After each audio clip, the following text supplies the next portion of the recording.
Hello everyone, so today I'm teaching how to make Discord emojis. So go ahead and search in Google this account. If you have already Nitro, then you can go to Nitro server emoji and you can upload your emoji there.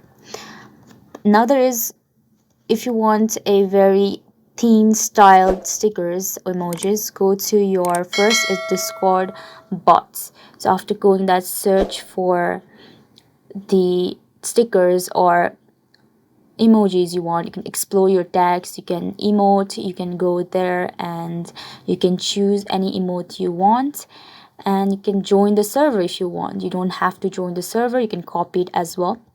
Next is you can go to is Giphy, which is another important.